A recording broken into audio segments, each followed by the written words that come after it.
Just a minute. Ladies and gentlemen, I think something is happening. Samuel Hofmann, to the audience, has a very large, very loyal following. But every once in a while, I do see those people come through and comment on your videos and stuff that,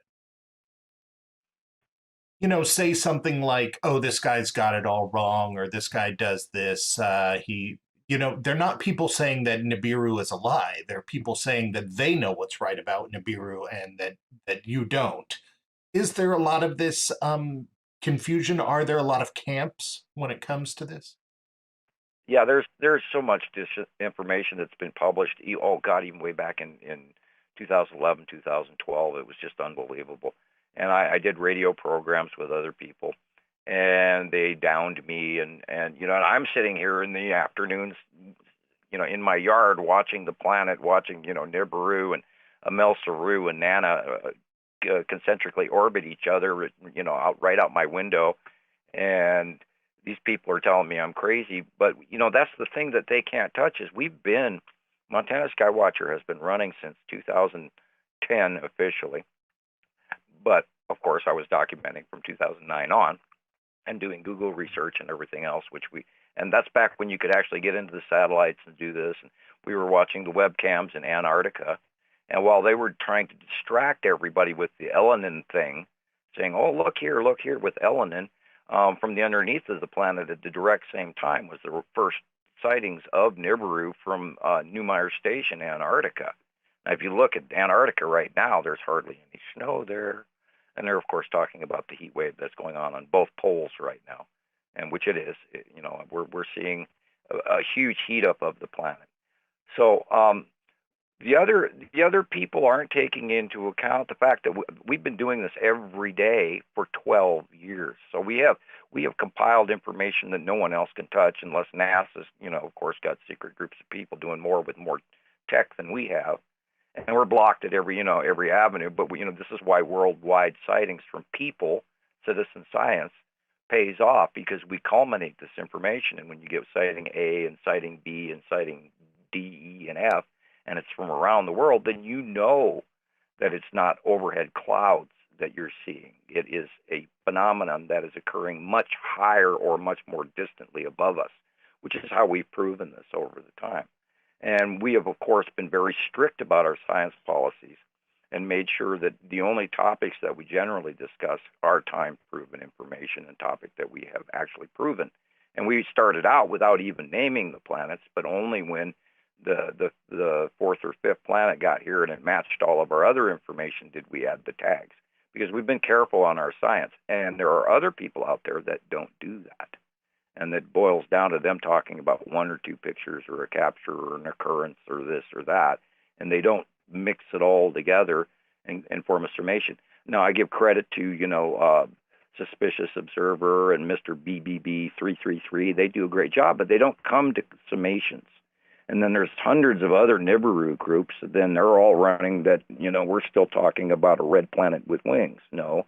The red planet with wings is Saturn and her yellow moon, and she has approximately 3 moons, which is why she does ionized trail, blah, blah, blah, which we have proven through thousands and thousands of pictures and close-ups and throughout the, 6 or 7 cycles of the passing of planets now. So we have proven this information where other people have not. Hope that answers your question. Yeah. That's where it would have led. I guess I was just more asking if there was a fair amount of infighting between these different groups, or yeah.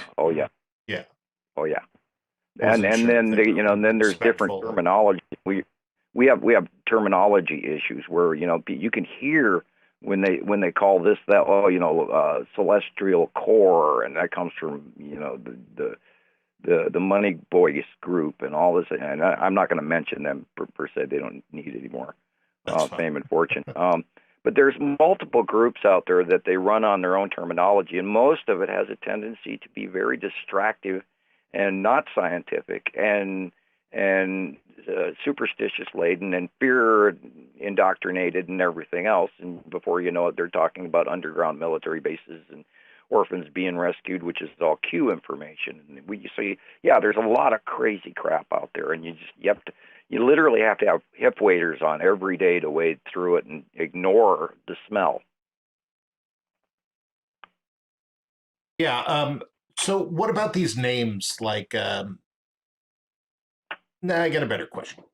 A lot of fans of paranormal stuff, I'm thinking about Kara here, are late night, and I start to wonder when the last time they saw daylight was. So my question is there anything that people can look for at night to help them see or understand this? Yeah. Look, again, we go back to looking at the dark areas. People talk about, are there stars? Because I can see the stars. In a lot of cases lately, I haven't even been able to. Lately, I can the last couple of days. There are periods. Now, these planets move. Now, there are periods of time where they are over the top of us, and they'll literally black out entire areas of the sky, and you'll see a very weird illuminated base cloud, or you'll see a slight illumination on what's going on. Now, presently, Ceru, a planet we haven't seen in almost 4 or 5 years, is starting to come back. Now, she snuck in around the other side of the sun and went behind Nibiru and is now on the right-hand side and coming in soon as they continue to rise and pass, because she's actually the holder of, there is Ceru and then Uri and Atu and Isatum trail on one side and Matim, and they're all on one part, and then Nibiru and Isatum are on another side where the full count isn't completely known yet how it's laid out in orbit. But we're starting to see the illuminated base core of Ceru, and it is very much bigger than Nepesity. Nepesity has a thinner 3-band base cloud with the snorkel that sucks up our atmosphere because it's a smaller planet and it does its thing. But Ceru is 5 times the size, supposedly, according to rumor, 5 times the size of Earth, and it's putting off this illumination. So you'll see this weird north sky illumination just after sunset, and that will be the illuminated bottom of Ceru, because just after sunset, Nibiru is literally working over the top of us, over the top of Earth now, in the north by northwest sky, all the way, literally filling the sky to the east. And Isatum and Isatum's yellow moon are in front of that, so it goes from the northwest to the due north and directly above us at sunset currently, which will change. Oh, by the way, we also have to mention, today's date is, March 24th, 2022, because of a lot of this information that we talk about in some of our past shows, people take as current, and it's not current. Each of these shows has different information because the placement changes literally every month. And I needed to say that. I should have said that at the beginning of the show, the date, but I'll try to record it into the intro. Maybe I'll record it in. Yeah, okay, yeah. Or you could even, read, just say today's show is, whatever. But anyway, right, yeah. I apologize. I don't need to tell you how to do your job. You do a great job. Whatever, Sam. And whatever. So all of this, no, you do a good job. All this information changes.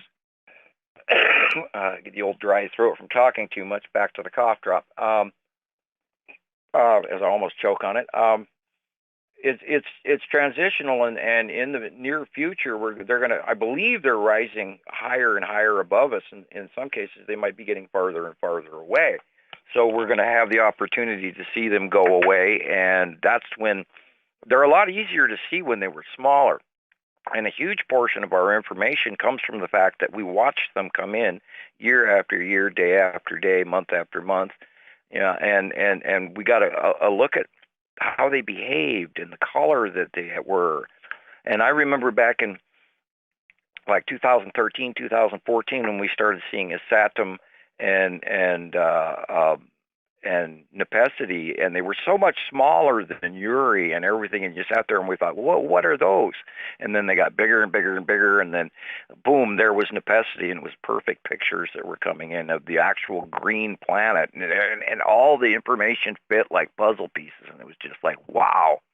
And ever since then, we've known that we're correct, and part of why our information works as well as it does is because we do know, and we have a level of confidence in what we're doing compared to the other people out there who are just guessing, and they're always trying to come up with this and that. And, oh, maybe that's, angels or the dragon, or, and angels, we go back to the wormwood thing. Yeah, well, the wormwood is also considered the dragon. It depends on the culture. You could Oh, go to okay. Quetzalcoatl in the Mayan, because these are all occurrences that each of these cultures have seen over and over. Because this is not one cycle. This happens every 3,654 years, and it has happened for over 300,000 years. So, we're talking 83 cycles already, and this just happens over and over and again. And, we have the big giant crop circles. We have, cave paintings that all match all of this stuff. And if you take the two suns and the binary system into account, all of a sudden you can read this stuff because they're all drawing two stars on everything, and the little guys with the 4 arms and 4 legs, and you start to understand it's the shaman that are teaching you information that normal people wouldn't understand, and that's how it's all laid out. You can even go to we talked about the Corbin Bible before. If you take into account the binary system, all of a sudden the Corbin Bible makes sense because they're describing to you the passing of the passing planets, and nibiru in other languages means the planet of passing. So and they're here. I know we've covered this before, but so basically Sitchin's interpretation of the 12th planet was basically mistaken, and he got to those numbers because we were going outside of our own planet. Because in his Right, interpretation, he's kind of saying that they include the sun and the moon and that. Right, and he didn't have the count because he didn't cross-reference the subatomic chemistry. It's chemistry. Everything works.